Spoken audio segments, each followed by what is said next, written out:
Is working from home making you fat, lazy, and unproductive? Oh, I hope not, but let's talk about it.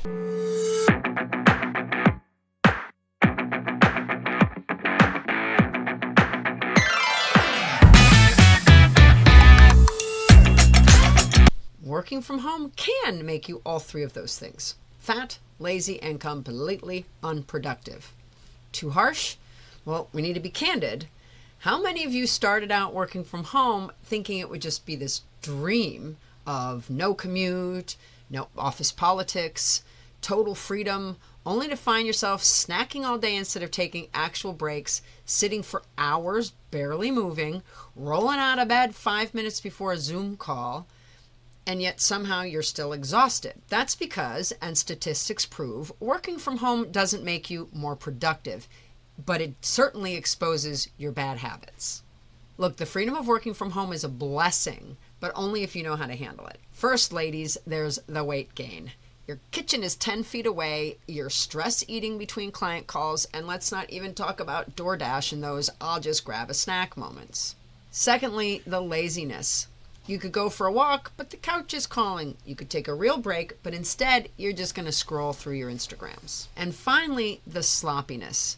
You start waking up later, you stop getting dressed for the day, and before you know it, your work quality and your motivation are tanking. Sound familiar? Listen, I'm not saying working from home is the problem. I'm saying you are the problem.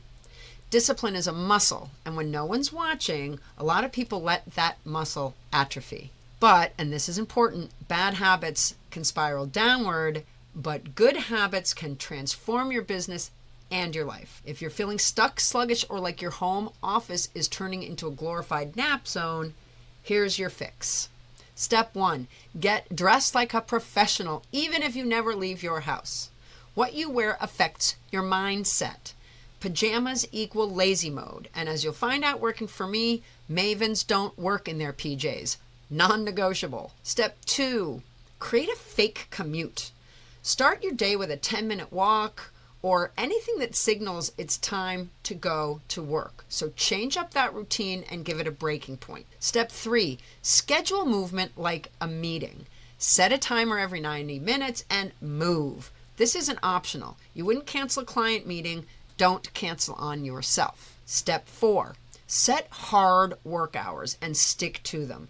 If you're kind of working all day, you're never really off, and that's when you feel drained. The structure actually gives you freedom. Step 5, treat home like an office, not a lounge. Your couch is not your desk. Your bed is not your boardroom. Set up a space that signals, here we focus. Here's the deal. If you let working from home turn you into an undisciplined mess, it will, quite quickly. But if you treat it like the incredible opportunity it is, it can change your life. So what's it going to be?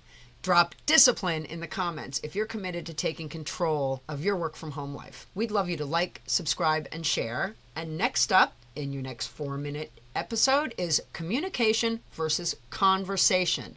That sounds like something we definitely need to know the difference.